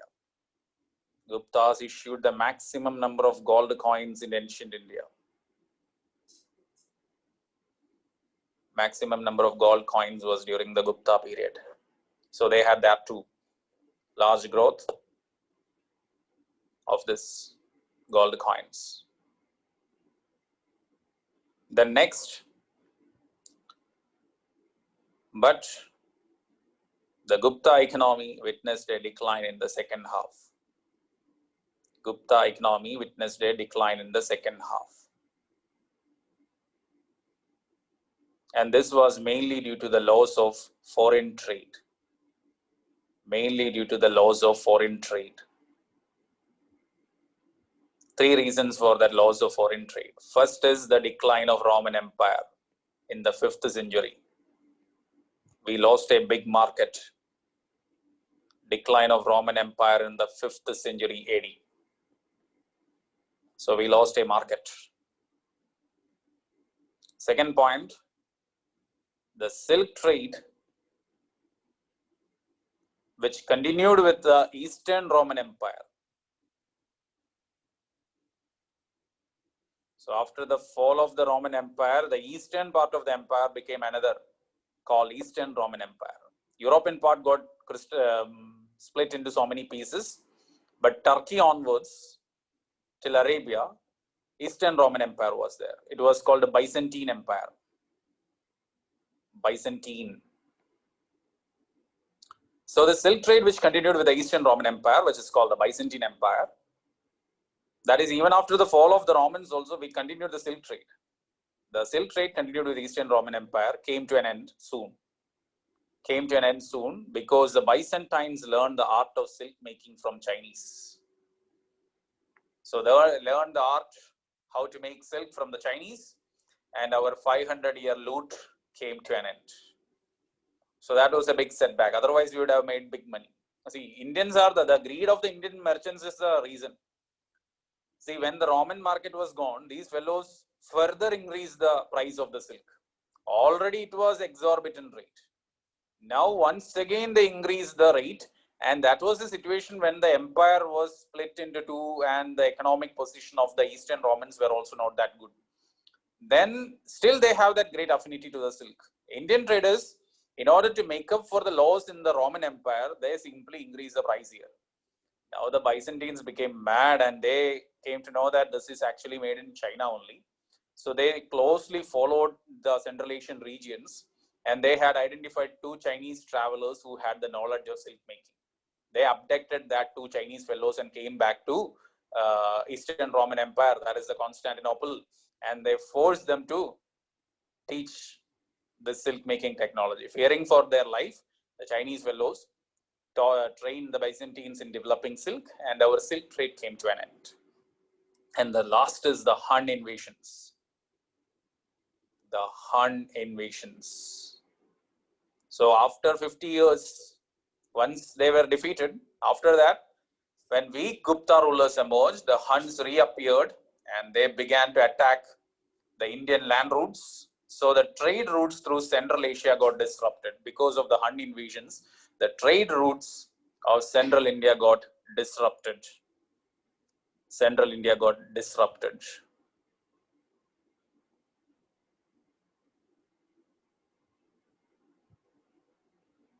So these factors led to the decline of trade. So this contributed to the fall of trade in the second half. So this was the reason for the economic crisis of Guptas. The decline in trade was testified by the D-based coins of Gupta rulers, later Gupta rulers. D-based coins of later Gupta rulers. D-based means not that pure. That is what the D-based means. See, for example, we took coins of Guptas, 2 period. Assume that the first one is Samudragupta's coin. So this is Samudragupta's coin, gold coin.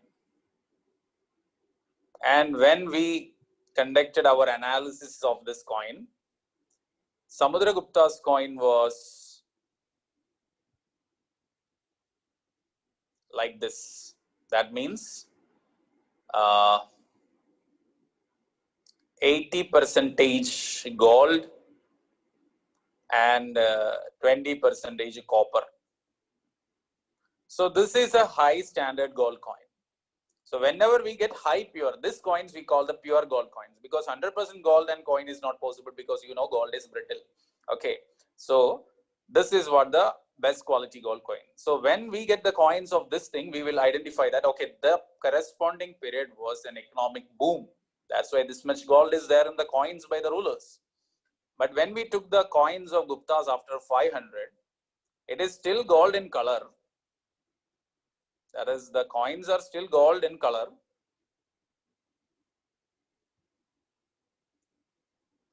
But that was gold in color only.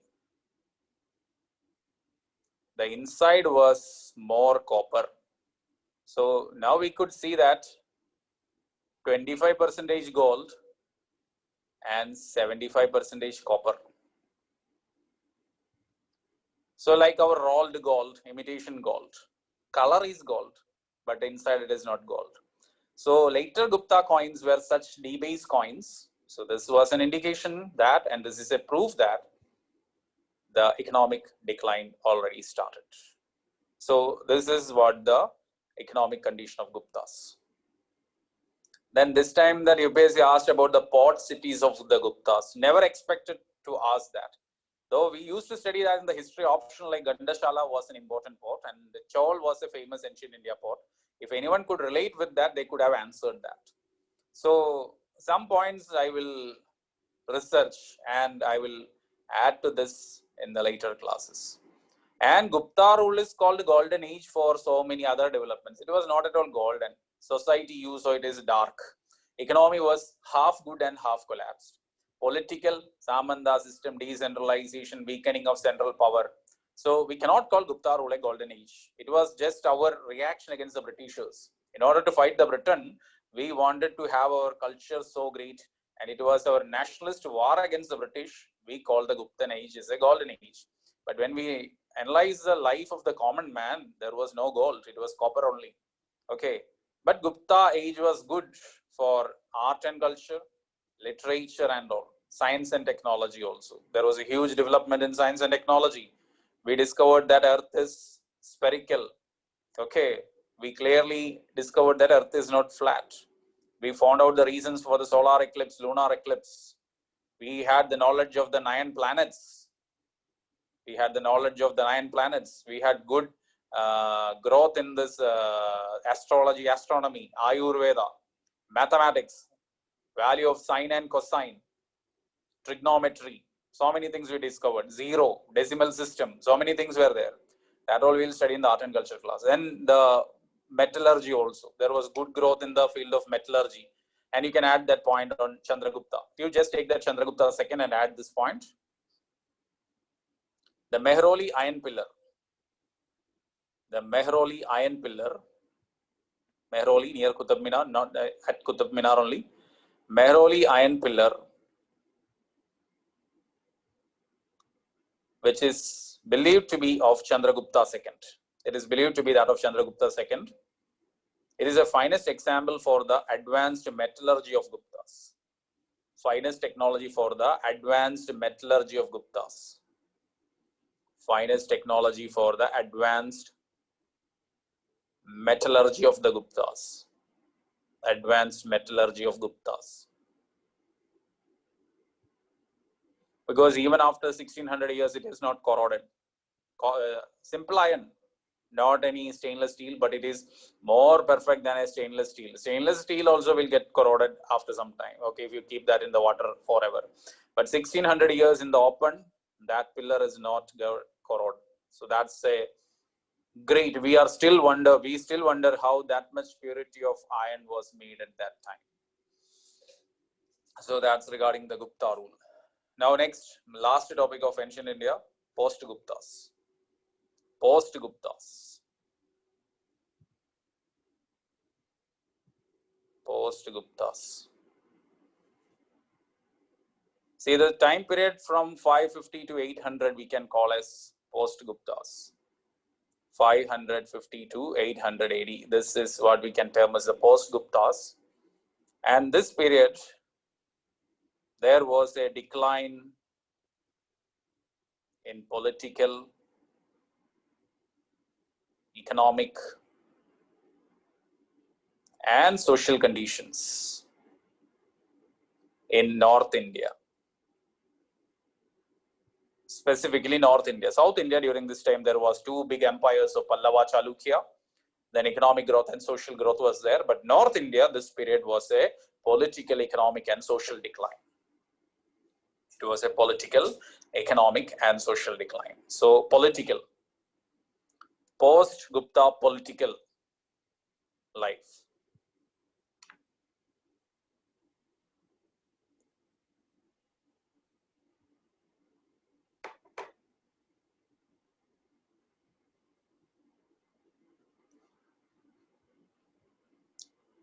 The Gupta rule was replaced by 69 small states. So the Samantas and all, they became independent, and the Gupta rule was replaced by 69 small states. So that was a period of political disintegration in India. It was a period of political disintegration. And the only ruler who tried to create an empire was Harshavardhana.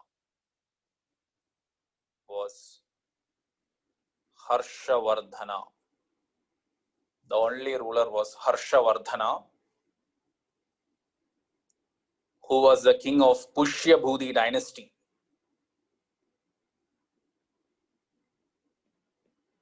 Pushyabhudi dynasty of Taneshwar. Taneshwar or Taneshwara. Taneshwar or Taneshwara. That is in Haryana. This year, this was also a question for the prelims. Which state it is? We used to discuss that in the class. No problem. And the two things which we discussed in the class, with that you could have managed that. Not all the four was discussed. But Dwarasamudra and Taneshwara we discussed in the class. This is for Harshavardhana, and the other one is for the Hoysalas of Dwarasamudra in medieval India. With that too, you could have managed that. Okay. And okay, we will discuss that later. Harshavardhana, he tried to create an empire. See, I will make you understand that with my maths. See, the problem is that now you people only because, see, one is there who had switched on the video. Otherwise, you know, it is absolutely boring to see my face. I feel that I will be talking alone to myself. That's why I ask you people to switch on the videos, okay? So that I will have a feel that I am in the classroom, or else I will be down. and simply I will give the points only. Okay, the same thing only I will take in the class, but it will have a little difference. I know that. That's why. So when in the next class, some of you, so that I can put a gallery view, I could see so many faces. I will think that I am in a classroom. Here I am seeing myself, and one was also there. So thanks for her for that switching on the video. For that's why I had a feel that someone is listening to me. Otherwise, it is simply boring. See, just if I switch off my video, some sound will be there. Okay, just some sound. So that's the feeling. So the point I will explain here. See, North India after the Guptas. So this much was the North India area. North India was got split into so many states. Some 69 states emerged in North India. So very small, some big, some small states were there. So many small states, so many big states. And this will take much time to draw 69 states also. So you understand that North India was split into these pieces. This was the political situation of North India. And only one ruler during this time tried to create an empire. And he was this Harshavardhana of Tanishwar. See, Harshavardhana was a ruler of this Haryana region. And his kingdom was the Pushyabudhi dynasty of Tanishwara. So that is the Pushyabudhi dynasty of Tanishwara. He was also the king of Maukhari dynasty of Kanauj. Maukhari dynasty of Kanauj. So he was simultaneously the king of two kingdoms. One is Tanishwar and the other one is Maukharis of Kanauj. So he was the ruler of these two kingdoms, Tanishwar and Maukhari, Tanishwar and Kanauj. See, actually Kanauj was his sister's kingdom when his sister's husband was killed, as there was no male in the royal family. The Kanauj people asked Harsha to become their king also. That's how Harsha became the king of two kingdoms. Harsha's kingdom, Pushyabudhi of Tanishwar, he also became the king of Maukhari dynasty of Kanauj. And he went on to create an empire. Harsha went on to create an empire, and he successfully created a big empire in North India. So something like this, Harshavardhana had an empire like this. He created a big empire in North India like this. So this was the empire of Harshavardhana. So this way, Harsha created an empire in North.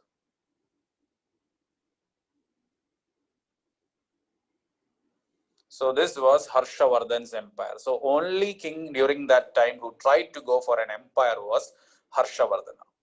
Harsha's time period is 606 to 647. Time period of Harsha.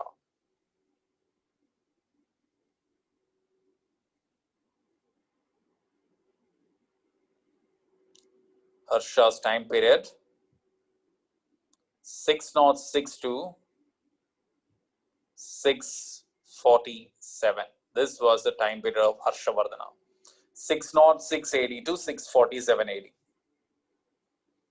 And he also started Harsha era 606. Also started Harsha era in 606. Harsha era was started by this man in 606. Harsha era.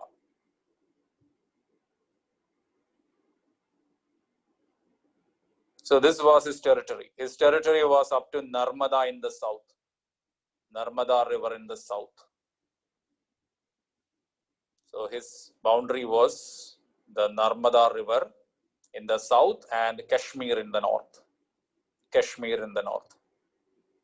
And from Rajasthan to Bengal. East-west from Rajasthan to Bengal, just like which is in the map.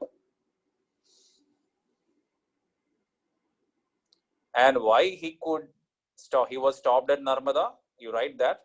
His South Indian campaign met with a failure. His South Indian campaign met with a failure, and he was defeated by the Chalukya king of Badami. He was defeated by the Chalukya king of Badami, Badami Karnataka, Badami, Chalukya, king of Badami, Pulakeshi, Pulakeshi second. Pulakeshi, it is not Puli, okay? Some people used to say Puligeshi. It is nothing to do with the Puli or tiger. This is Pulakeshi. Pulakeshi second, he defeated Harsha on the banks of Narmada. That's why. Otherwise, Harsha would have come down to south. But South India had more powerful kingdoms at that time, Chalukyas and the Pallavas. So that's how Harsha's empire was limited to North India. But still, he was the one who tried to create an empire in the north. Then after the death of Harsha, North India got politically fragmented again. After death of Harsha, North India got politically fragmented. So that was the last empire building of ancient India. And after Harsha's death, North India got politically fragmented. So political fragmentation was there. So once again, North India got politically fragmented after Harsha. Then next, the history of Harsha was reconstructed on the basis of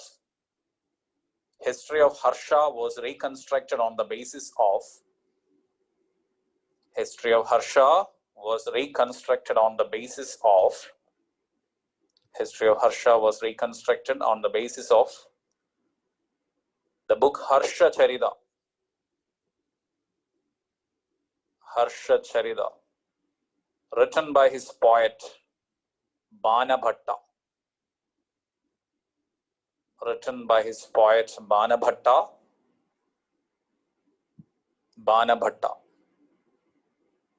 And the book Ziyuki.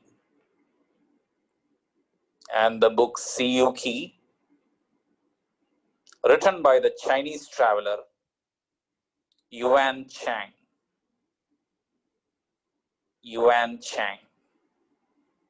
Though the books mention him as Huan Sang. His name is Yuan Chang. The books will mention him as Huan Sang. Modern books now again using Yuan Chang. NCREs and all maybe Huan Sang. Both are saying Yuan Chang, Huan Sang. So these two works, Yuan Chang was a Chinese traveler who visited India during the period of Harsha.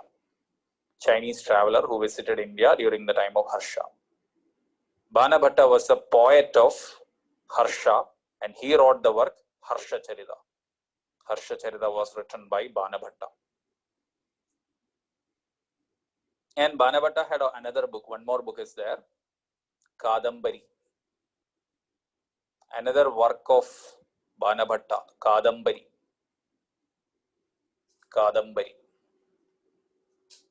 Kadambari was there. So these books gives us the information, Harsha Charita and Ziyuki, about the rule of Harsha. Then Harsha was a scholar. Harsha himself was a scholar and he wrote 3 dramas. Harsha wrote 3 dramas, that is 3 plays. 3 plays he had, and they were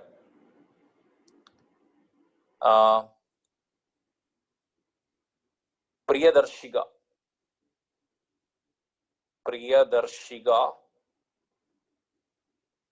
Nagananda,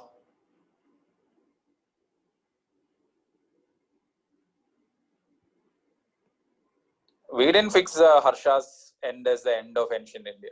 Someone used to say that no, ancient India will be ancient India. We can say that it ends by 800 AD, 850 AD, like that. And now, according to the modern theories, there is nothing called a medieval, ancient up to 12th century, and then it is the ancient up to 12th century, then medieval India. That is according to the historians.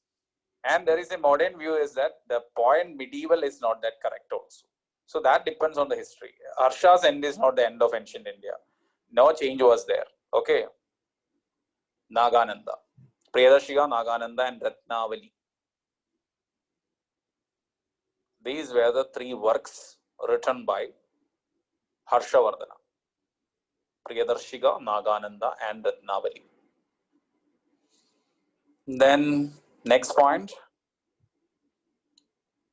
Harsha under the influence of Huanzang. Harsha under the influence of Huanzang, that is Yuan Chang. Harsha under the influence of Yuan Chang conducted an assembly at Kanauj.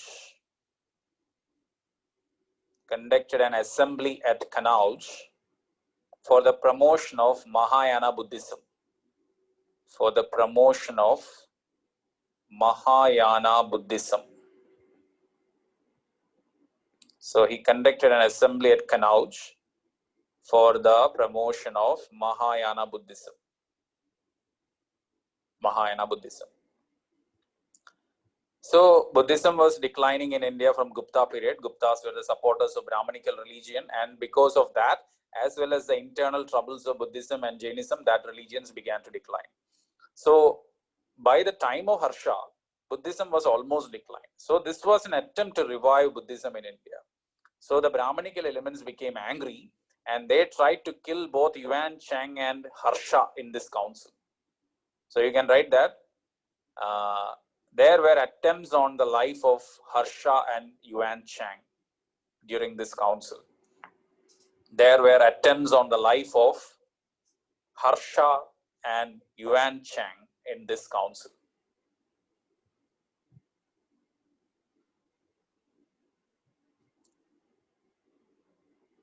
Harsha and Yuan Chang in this council. See, Huanzang, 2 times he was attacked. Okay, this time and another time. Plus he was robbed number of occasions when he was traveling in Harsha's empire. Still, when he wrote the Siyuki book, he said that law and order was perfect in Harsha's empire. He himself in that book mentions that he was tried to be killed 2 times and he was robbed many occasions. Still, when he wrote the book, in that another chapter, he writes that everything was perfect. So he did not want to write the truth about his favorite Harsha. So this is why we cannot trust all these books of that time. It depends on the person only. So if a question is asked, the law and order was perfect in Harsha's empire, think about this thing. Even the attack was on the life of the emperor, so you cannot say that law and order was perfect there. So that way you have to. Hinayana and Theravada and all, that all I will explain in the art and culture class. Okay, Buddhism related topics we will discuss in the art and culture class. There I will deal with the religion. So it will be explained there. So we can stop today. We'll meet probably next week or after some time. Okay. So till then, now we stopped at the political part of post-Gupta. So now we will start from the economy of post-Gupta time. Okay, in our next class. Okay. So that's all. Bye.